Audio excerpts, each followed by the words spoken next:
about to go. And now here we are. Here we are on YouTube. Hi, I am James Lott Jr. This is Extra Connections Live, which I do several times a week here on my network, JLJ Media. Yes, my own network. I am the JLJ of JLJ Media. Yes, I'm James Lott Jr. working it out for you guys. I like to bring you people who are doing amazing things out there and who are trying to affect positive change in the world.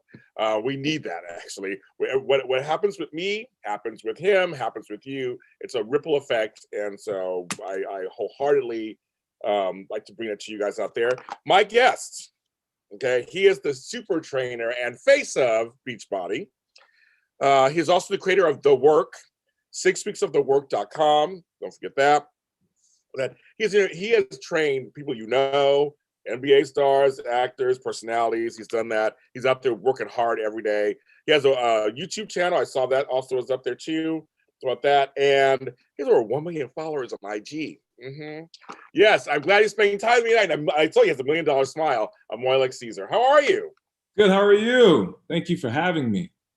Thank you for coming on the show. Everyone, subscribe to the channel. It's right here. I am a man of color, has his own network online. So follow me, please. Follow me. Subscribe. Hit it. Hit it. I'm trying to affect positive change too. First, I want to ask you, how are you doing these days with all the ups and downs of, especially in the fitness world, the ups and downs of gyms being open, they're not being open, gyms are open, no, we're doing outside, how are you doing? Well, I'm balancing, I can tell you that. You know, we all have to adapt, learn how to move forward. So when quarantine first happened, I was stuck in mud for a few weeks, and I just had to learn how to pivot. And once I learned how to pivot, things worked out for me, fortunately. Also, that I have an online presence. So when quarantine and gym shut down, it actually helped out my online presence, especially working with Beachbody. So we've had a surge of new subscribers, new members. Our numbers are all-time high. So I've been very fortunate in this trial and tribulation of a year we had last year. And but it's been good finding a way to pivot and just think on the go. So it's been good. So I've learned a lot about myself. I learned a lot about my training, my purpose, and I am just excited to just continue to walk in my purpose. And so it's been great. I would try to tell people before pandemic, online can be useful. And it's funny, there are many of us who were online before the pandemic, kind of seemed to thrive during the pandemic because we had to be creative. And there are things here. We all have iPhones, we have computers, we have Zoom, whatever, IG, Facebook Lives, whatever. But so do you think because you're already online that it did kind of help you in terms of making decisions during the pandemic? Yeah, I think, me already being online, me already being social, again, having a presence already, it just amplified everything more. It was a good opportunity, but then again, it was just another way to be creative on how to impact people. Because before social, before we went down in this quarantine and pandemic, one-on-ones were my bread and butter, working with my athletes, working with my clients, that interaction, that connection was really important. And so then when you don't have that interaction anymore, you go through these slumps, these moments of where you're down, these moments of anxiety, depression. And so what I found was I just had to find another way to connect. And so I just got deeper with the audience that I had and just became more centered and being connected with everyone. So I just find different ways to encourage people, doing podcasts, talking, also just trying to give out as much information as I can as a trainer and just trying to help people who have ever been in lower positions and just try to guide people and motivate people. So it's been, again, like I said, 2020 was a hardship year, but at the same time, it was a huge year for reflection and growth and mental. And so it's just helped me just redefine what I love and how to get the message across. Yeah, how to get it out there. Some of your videos are great because all your videos are great, but some of your videos were really good because you do leap off the camera. Not everybody is comfortable with the camera, and everybody just can feel it. I saw your videos and they're really good. I mean, you're just the camera is just here. I always say the camera's part of you. It's part of the scene. It's not a wall. Then we have to get over that part of like treating the camera as the wall between me and the audience. And I know it's like you had to go through that too, but you seem good. So congratulations on that. I mean, it was really good. I liked one of your videos I liked was the one where you did your own program, your 6-week program. That was funny. I mean, funny. I mean, it was good, but it was also kind of funny like that. I'm like, oh, he's gonna do his own program and show you how he did it. So I thought that's also great for people who are thinking, oh yeah, he set this program up. Can he do it himself? Like blah blah blah. Like you really show people that this is what you remember this is going on. And we'll talk about that in a second. But there's one question I really want to ask you. I've had trainers on before, and I've never asked this question before. So you're the first person to ask this question. In the competitive, crowded world of trainers, how is it that you are having success? Because you are having success, and there's always varying levels of degree of success, of course. But I'm just saying, but you're doing what you want to do. You're doing what you want to be doing. You're in the field you want to be in. What's helping you just do this? I think being authentic to your craft. For me, what I realized that, the first word in personal training is personal. So being personable, knowing how to connect with people. I use a lot of humor to just help people get through workouts, help people be motivated, put a smile on their face. So I think what helps me the most is just being who I am, being authentic to that. Also, I have a minor in psychology as well. So, I use a lot of my minor of just changing people's behavior, getting the most out of people. But again, every trainer has their own identity. I think when you're a trainer, the biggest thing for you to do is just to figure out your way to impact someone. And, not everyone likes a tough trainer. I could show both sides. I can be tough, I can be humorous, I can be sensitive, but it comes from a real place, because I've had my own struggles. I've been overweight. I've tried to fix my nutrition. I didn't know how to work out at one time. So for me, these things I taught myself, I can relate to people because I've been in those boats before. So I think, just remembering, that we all have a different approach to it. I'm a nerd. I study. I try to give you every answer. If I don't have the answer, I'm going to come back and give you the answer. So I take pride in doing the work, and I think that's what makes me successful in this field. It's funny. I learned when I found my purpose later in life doing this, being in media.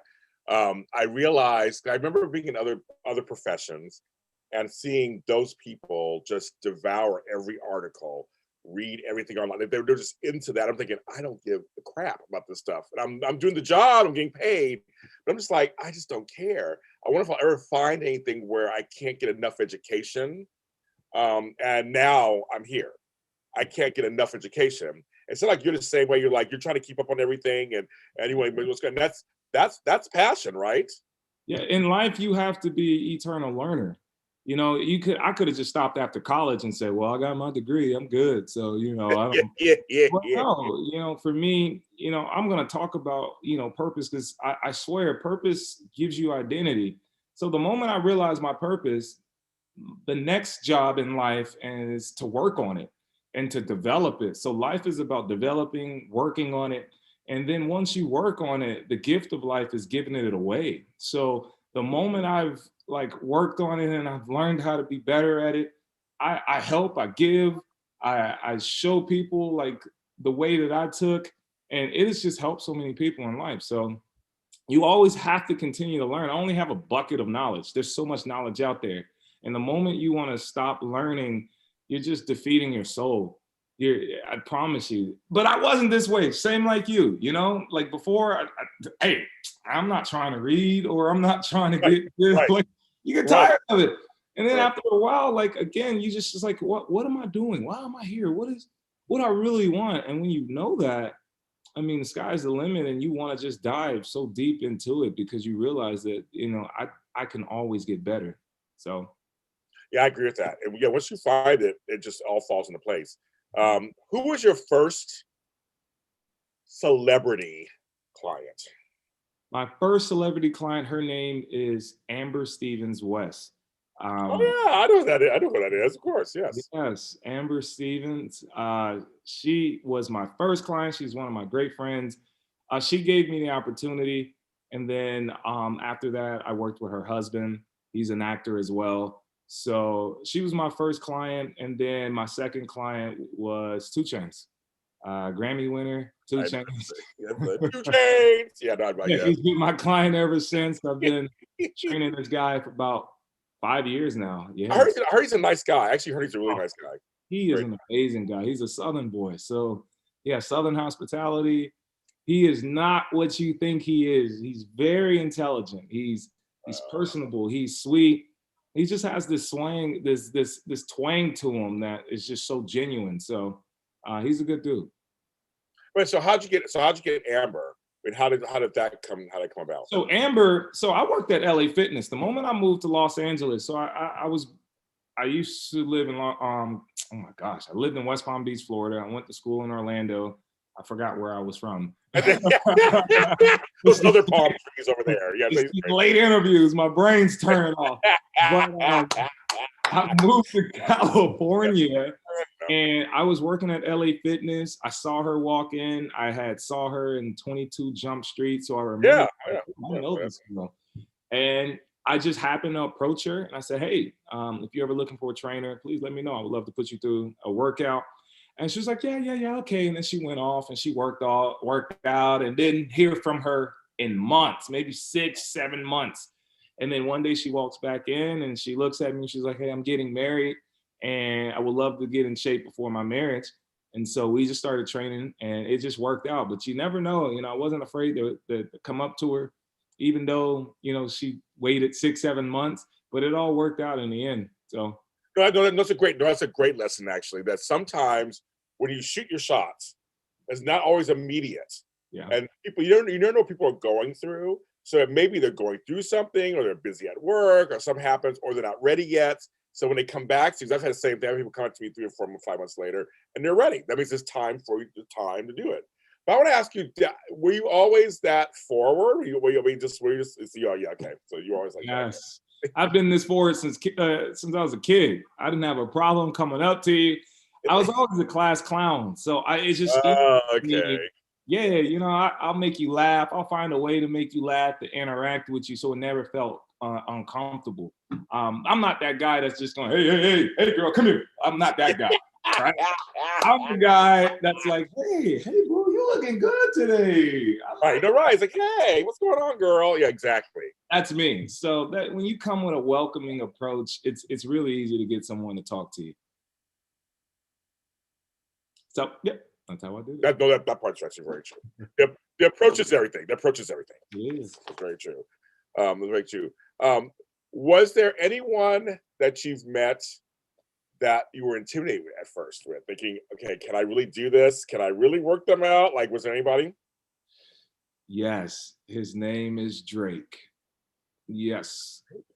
Okay. Yeah, so this story, it's so funny. I've never had, yes, Will Smith, the Denzels of the world.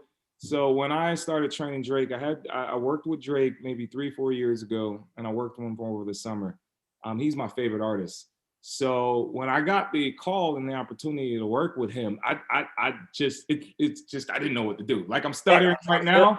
Like, I know. Yeah, exactly. Like Drake, he's my favorite artist. So when I met him, I think it took me like 2, 3 days to get comfortable. And that's normally not like me. I'm comfortable the moment I meet you. Right. But I was just more starstruck than anything. But I was always confident in my job. But I would say Drake was the first person that made me question, like, yo, I better not mess this up. So I would say it was Drake. That's so funny. That's so funny. And so you worked out with him for a summer, and it was pretty good. I worked with him for a summer. His trainer is Johnny Rocks, a great trainer in Canada. He needed someone to train with in Los Angeles while I believe Johnny was hurt at the time and he couldn't travel. So he referred me, and I started working with him over the summer. Johnny Rocks is an awesome trainer, though. And I had that opportunity. It was great. We still stay in touch, and it was awesome. So. Is there, I'm just curious, I don't know this. Is there a way to train women differently than men, or older versus younger, or is there just no, it's all individual? Women have 2 legs, 2 arms. Okay. There's not really much of a difference. The only difference is obviously when it comes to hormonal. But besides that, strength training, I train women with the same principle, the same foundations. I would say, obviously, the weight, the load bearing is completely different. But when it comes to the structure of a program, women are most likely the same as men, depending on if they're athletes. If they're pregnant, then yes, of course, those things changes. But if you're healthy, um, if you are just looking to work out, the workouts are the same. Yeah. Oh, right. And they're Mhm. like, women are strong, first of all. Women are honestly, women are they're my favorite. They're stronger than men. They don't complain as much as men. They put in great work. They for their strength. It's just amazing to see what they can do. They're the strongest in the world. I promise you that. So all them strong, beautiful women out there. Yes, we love them, especially. I want to ask you, so walking the world as a Black man who's a trainer, has there been any issues or anything in terms of marketing yourself? I've had friends who are like, well, I should put my face on my website, the front page. I've heard all kinds of different things. Anything for you at all, or pretty I'll be honest, I've never had an issue. good? I've been fortunate because of my background. Again, I have a degree in exercise science. So for me, my credentials really spoke for itself, and I'm continuing my education all the time. I would say not color, but maybe, body type, size could be intimidating. Some people will say, oh, this guy's jacked, he looks scary, I might not want to work out with him. But I would never say I felt race was ever an issue in my field. Like, again, I work for a company called Beachbody. So if anyone knows what Beachbody, they created Insanity with Sean T, Tony Yes. Horton, P90X. So it's a female dominant company. I think it's 85% is Know women. that. Yes, 85% is women. So when I did get into the company, I had little struggles there because, it's a female dominant company. So for me, I had a little problems trying to navigate. But once people realize my personality, oh, he's likable, he's sweet, he's genuine, then things started to pick up for me. But that was the only time I've ever probably had any issues with being a trainer. So Okay, what are your stats these days? what do you mean, like my height? Height and weight and everything. What are you these days? So I'm 6'3", 230. I think my body fat percentage is around 9-8%. Yeah. So I don't know what that means, but all I know is, so you're tall. I'm 6 feet or whatever. But I was just wondering, in this world, you said some people get a little nervous because you're like 6'3", 230. Is that? I guess that was something that would be kind of nerve wracking for some Yeah, people. I'm tall. I look very huge. I look bigger than 230. Yeah, People probably. think I'm like 260 or something. I look like a safety or a linebacker or something in the NFL. So most of the time, people, hey, are you in the NFL? Are you in the? A lot of people ask me if I'm in the NFL. So I would say my stature is dominant. And sometimes it can intimidate people until I start talking. They're like, oh man, he's just a Yeah. big teddy bear. So I was going to ask you. So, was this body type? Did you choose this body type, or is this your natural? I always wondered. Some people say they want to be bulked up, or some people want to be lean. So, what's this a body type that you chose? yeah, I've gone from 260, now I'm 230. So I chose this weight. I naturally weigh around 200, 212, but I try to Oh, wow. maintain this weight. Yeah. I'm much skinnier. I really can't hold weight. It's really hard for me to hold weight. And when I do hold weight, I have to really, really work at it to keep it. But where I'm at right now, my metabolism is stabilized a little bit and I can hold this weight comfortably. But if I miss a meal or two, I'll drop weight so quick. So I'm constantly eating all day. Oh my God, that's interesting. So, Beachbody, how did you get involved with them? How did you get involved with them? So long story short, I work in the NBA privately. I work with Golden State, New York Knicks, and I've been working in the NBA for about 3-4 years. And there's a physical therapist named Fabrice who works privately in the NBA as well. So Carl Deichler, which is the CEO of Beachbody, was looking for someone to replace Tony Horton. You know, Tony's up Oh there, yeah. he's 60, you know, he's retiring, let him retire, move Yeah. to Florida, go to God's waiting room and just hang out and just kick it, right? So he wanted someone who Okay. was Hey, sounds good to me. But okay, that yeah. does sound good. It makes me want to do that in 34 years Yeah, from now. yeah. So they were looking for a replacement, and Fabrice happened to be Carl's physical therapist at the same time. So Carl was having a conversation about, gosh, I need a new trainer. I'm looking for this tough, bad trainer. And Fabrice mentioned my name. Carl sent me a DM through my Instagram. I took a look, didn't know who he was at the time. And then, my Fabrice called me. He was like, hey, a buddy of mine wrote you, check your DMs. So I checked it. I looked into Carl and realized he was the CEO of Beachbody. And then I responded back to him. We talked, took us a couple months to come to an agreement. And then voila, I am the newest trainer of Beachbody. So it's only 8 of us. It's really awesome. It's a small group. And it's an honor to be part of this company. What is their mission? Their mission is to give everyone a job, the opportunity to work. So the cool thing is, there's these stigmas about MLMs, but this is probably one of the most beneficial MLMs because it's about giving people opportunities to take control of their health and fitness, but also give them an opportunity to make money as well.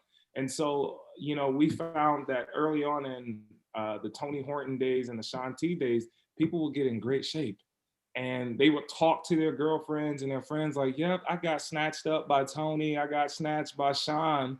And people were like, hey, I'm curious about this. Send me that program. And so the MLM, the multi-level marketing, started from that concept of, well, you know what? If you're walking around telling people how you love the program, how about you make money off of it as well? And so, where we are right now, I think it's even better because you got to look at unemployment is at its all-time high.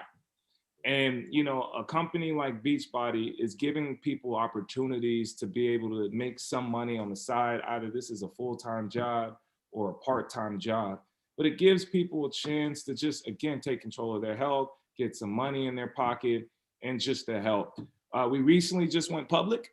A lot of different companies just partnered with us. We have a lot of great things that are happening. So the MLM might change since we are public, but it's all about, helping the world, getting them on the right track with their nutrition and fitness.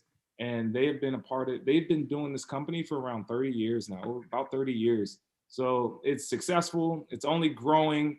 We partner with a lot of different companies now. So it's awesome to see where we're going. And the future of it is just going up. Yeah. Well, yeah. Now, 6 weeks of thework.com. Let's talk about that. The work. Let's talk about that. How'd you create it? How'd you create that and come up with that?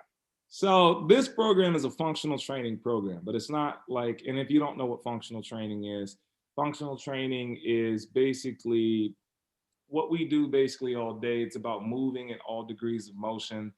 Most training programs work in two planes of motion, the sagittal and frontal. With functional, we're working in a transverse rotation as well, and that plane of motion as well. So this program is all about taking daily movements that we do, amplifying these movements and helping us get better and to move better. So when I created it, we were looking for something that was intense, that people could feel proud of. Like, I just did the Spartan race, or I just did a Tough Mudder. And 6 weeks of the work is that type of program that's super intense. Also, it is the first program ever to be explicit. Okay. Now, when I say explicit, I'm like, what is that? Also, my ears perked. Like, what does that mean? just letting you know, we let things out. Okay. We might slip a word or two, but we really let out our true emotions of what we're going through. Now, Beachbody, again, has been around for 30 years. They've never had an explicit program like that. There are a lot of companies who don't. You'll see Peloton, you'll see Apple Fitness. It's usually kid-friendly, but Beachbody wanted to just be raw in its element, and that's basically what the program is about, just being super intense, grinding, working your butt off. And so after 6 weeks, when you complete it, it just feels like you went up Mount Everest and you just conquered the world. So that's what it is. It's tough. It's no joke. Like you said, I did my program. You saw me just torture myself, but it's so worth it. Yes. And what's great about it is not only do you get a killer workout, you actually really get in great shape. You really, I've had people who are suffering from back pain, knee problems, shoulder problems, and they are just the messages that I'm getting about how you helped me, healed my back.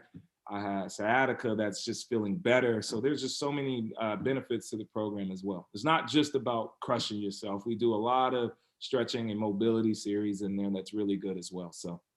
Well, I always feel like, these people get scared. The lay person out there go, well, is this CrossFit? Is that what you do? I'm like, a lot of times, there are things that are tough, but a lot of it is mental. I mean, I've done 3 marathons in my life, which were some of the hardest, most rewarding things in my life I've ever done.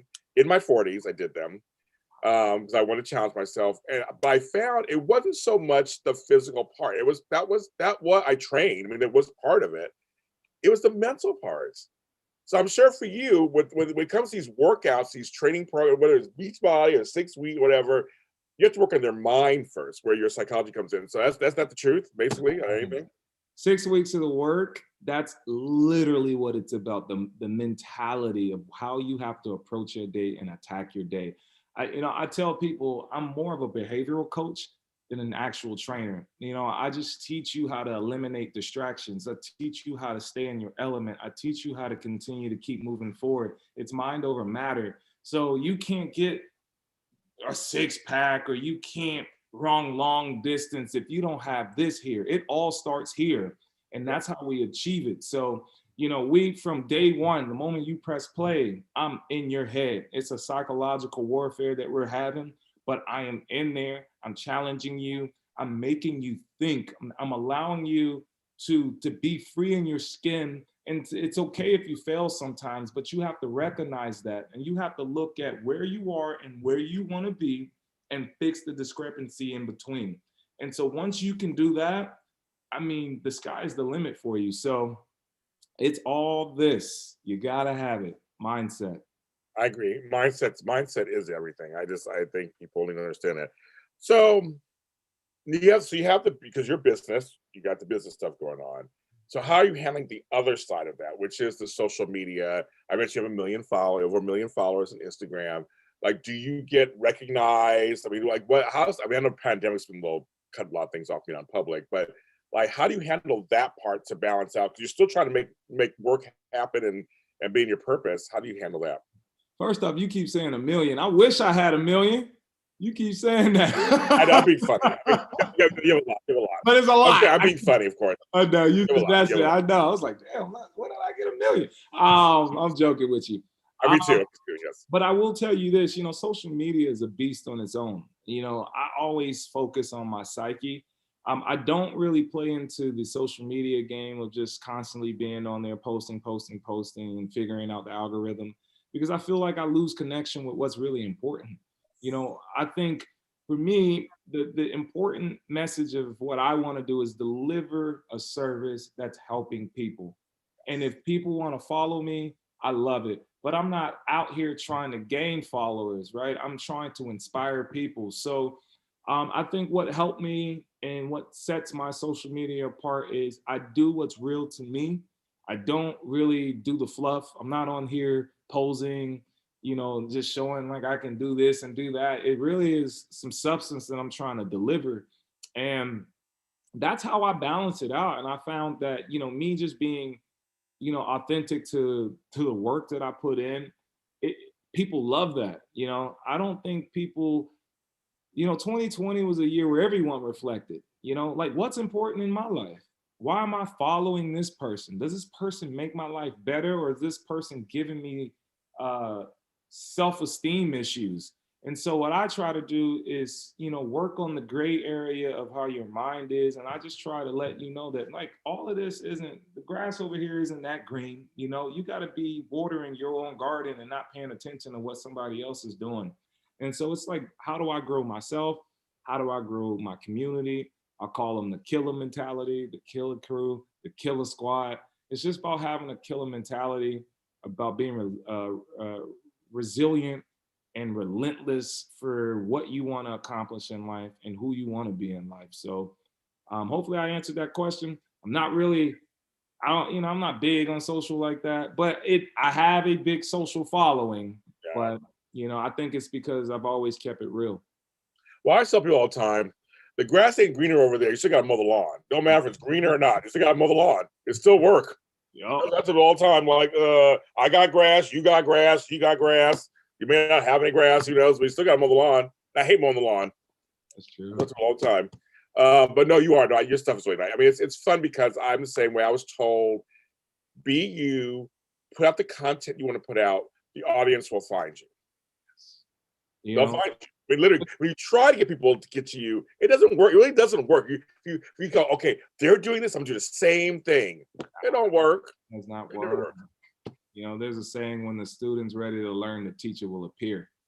When people are looking for better, they will find it. And that's what will happen. And so, I feel like the people who follow me, they know, they ride with me. They understand like my philosophy, the concept in life. And those are the people that I love, like that's like family, and I have to take care of the people that are there, but also always be real with them too. So the village, I was called the village mentality. We come from the village. That's our ancestry. And I say it all the time, you guys, my followers know we are the village. We're together. So the village lifts each other up. We're there to hold each other together. We're here to share knowledge, pay it forward. And so I think that's what you're doing, but that's what we do. Ubuntu. That's like, hey, that's right. That's right. Because we are. Okay, I love it. I was going to ask you, so your name, where's it come from? So I'm Haitian. My father is from Haiti. Mm-hmm. Caribbean folks, West Indian and Puerto Rican right here. So I know we're in West, we love it. Oh, Caribbean. my family's from St. Eustatius in the Dutch Antilles in the West Indies. I've been there. I love it. I love it. I've been to Haiti and I've been to the Dominican Republic. I've been to both sides. So I loved it. Right. I feel like we're different. When you're from the islands or if you're a foreigner, you have different appreciation in life. My father can barely speak English, but he's just like the richest man I know. His mentality, soul, it's just so rich. So I've learned a lot from my father. That's so true. It's a when you go, like I used to, before the pandemic, I used to go to the Caribbean every year. Not saying I'm rich enough to anybody, folks out there. I'm not rich. I have places to stay and stuff, and family here and there. But I go, and wherever I go to Caribbean, there is this whole. First of all, many of the islands are brown, so it's kind of nice to be around other, majority for a change. But there is this mentality of appreciating life, and like you just said it. The richness is up here. The riches are up here. It may not be in the dollar amounts of the bank accounts, but they have so much knowledge and appreciation for stuff, and they work hard. I mean, my grandmother's they all worked super hard so that we didn't have to, so to speak. So they wanted us to have it a little easier, and they did jobs I know I'm not going to do. I'll admit that completely. There's some jobs I don't do that, girl. But they did them, and I appreciate it more than life itself. I appreciate it. But you're right. There's something about them where they view life through a different lens. My father helps me stay grounded. Like I just went home to visit my dad, and it's just like that is what I need every time. When you start getting lost in the sauce, right? Some people, you get lost in the sauce. My dad helps me. He reminds me, and just hanging with him, sitting down and just sitting on the patio talking, and just he wants to show me all the plants he created. I'm not created, but he grew. Yeah. Just those small things that gives him so much joy just makes me happy, and I'm there with him, connecting with him. So it's special. We get lost sometimes, and it's always good to have someone ground you. So always be with your tribe, people who you started with. Never forget those people, because those are the ones who held you down. And my father, my friends, they keep me grounded. There's something said about that. There's something said about sitting on a porch somewhere outside the lights and all the names, and you're sitting there, and sometimes you're having a drink, sometimes you're not, sometimes you're doing other stuff, but you're sitting there and relaxing, and you're just having a conversation, or you're sitting there and just taking in nature. When's the last time you did that? Ask yourself that. Good question, because I have a huge garden. I have a huge house here in South LA, and I have a huge garden. That's my thing, but I haven't done it in a while. So that's a very good question. I would say the last time I did it was probably sometime last year. You're right. I need to do it. I need to do it. I need to do it. But the last time I went out of town, which was before the pandemic, I went to Puerto Rico. That was a great, relaxing, beautiful. It was beautiful. How about you? You sure you're not rich? You don't know all these vacations. I really am not. I'm not rich. I really am not. I know Amoila, I know how to travel. Okay. I am frugal. I know how to travel. I can whip the deal in seconds. I can sniff out. Take me with you. Okay, what to go? I'll take you to 13 islands on like $200. That's how I am, Amoila. I need that. That's how I am. I know. I do. I come from a family of savers. Trust me. I know how to do this. I'm gonna learn that from y'all. I'm like, you went to Puerto Rico, you went to Haiti. I'm like, man, where haven't you gone? Seriously, it's a trip. It's that one key thing I tell people all the time is rewards programs. That's all I'll say there. Okay, I like that. Yeah, rewards programs. Using these cards, hopefully I get something out of it. That's seriously. I'll tell one little funny thing. I remember I went to the Dominican Republic for the first time. My hotel stay was paid for. My flight was paid for. From rewards? From LA. My flight was paid for because I had enough points. I had enough points on my Marriott. Mm-hmm. I think I'm not using my points right. I don't know how. I ain't never made enough points to even get a flight ticket. So I need to figure something out. Yeah. That's how you do it. How you do it, Amoila. I'm telling you, I'll work a deal out. I will make $1 out of 15 cents. Now, folks, it's an old rap reference. If you don't know what that is, look it up. You need to share that gift. Remember, life's about sharing our gifts. Right, exactly. But no, I do. I love the Caribbean. It's a great reset button for me whenever I go down there. And I have been to, I think I've been to about 14, 15 islands at this point. And it's just a great reset. It's just a great, just get out. You have to get out of get out of Dodge, those little sayings, get out of Dodge, or get out of, it's so true. Because we do get caught up in the hamster wheel of, I got to do this job. I have a client. You and I both, I'm sure schedules are a big thing. Yes. I know they are for me. Because you are trying to, I have TV shows, I have this, and the schedules. It's good to get off the hamster wheel and just go, I'm going to wake up today, eat some biscuits and gravy, I guess, or whatever, or pick a mango. I don't know, just something. It just feels good once in a while. You have to do that once in a while. So when you come back, because even your passion, you know this, can burn you out. Yes, it can. Yes, it can. You know that. It can burn you out. So you guys got to be careful of that. I would agree. All right, so do you have a food that you are still eating no matter what your working out regimen is? It's just one meal or something you're just like, I don't care, screw it. I'm eating it no matter what. I'm not giving it up. Do you have one? That is pancakes and ice cream. Listen. Really? Okay. And I have been doing this for probably 5 years straight. Like one meal, I can't stop. So now let me clear this up. Okay. It's protein pancakes. I was gonna ask you. You go to IHOP. No, it's not that scandalous, right? It's protein. Yeah, okay. I was waiting for you. I was saying it's gonna be protein. I knew it was gonna be protein pancakes. And anyway, I love Halo Top ice cream. What's good? Halo's good. Yeah, Halo Top is less calories. I think it's like 280 to 300 calories in a pint. So you can eat the whole thing, basically. I've just dumped the whole thing on my pancakes. I'm going to make it right after this, actually. And I have it every night. That's my meal every night. So that's a good point of that. You can still, if you like something, you can find a way to still eat it on some level. Yeah, it's finding a healthier way. Everything that I love growing up as a kid, I found a healthier way to eat it. And so pancakes and ice cream, the healthiest way. That is hilarious. That is hilarious. Amoila, you're amazing. Thanks for being on the show. You have a new friend over here. I'm going to be, here. You're a great guy. Great guy. Well, thank you for having me. This is one of my first interviews I've done around this time, so this is kind of cool. I like this. This Yeah, is different.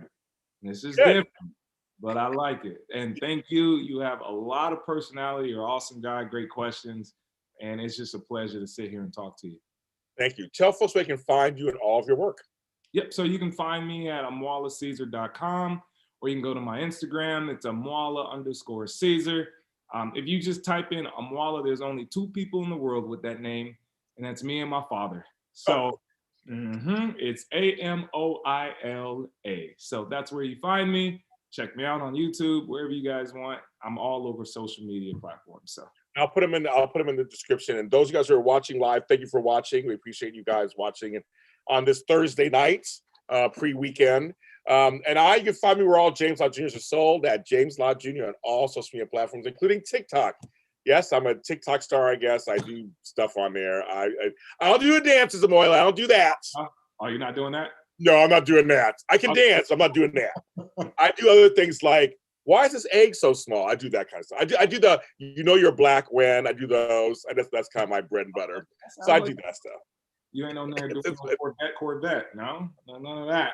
Okay. I mean, maybe. I'm not judging. Like okay, if you are, I'm not judging. I don't twerk on there or anything. I'm a little too old for that, but I can twerk, folks. But I don't do it on there. But I'm on TikTok. Go ahead and follow me there if you do with some fun. This is my online network. I'm the JLJ of JLJ Media. I have over 35 programs on this show, on this channel. All things ranging from Star Wars to soaps to insurance to fitness, like him, and just people out there who are doing amazing things. And so go ahead and subscribe, check them out, see if there's anybody you like on here. I interview celebrities. You can find In Vogue's on here. Other people are on here. Just like go see what's going on. I talk to everybody. So support the homie, and go ahead and there's a button down here somewhere that says subscribe.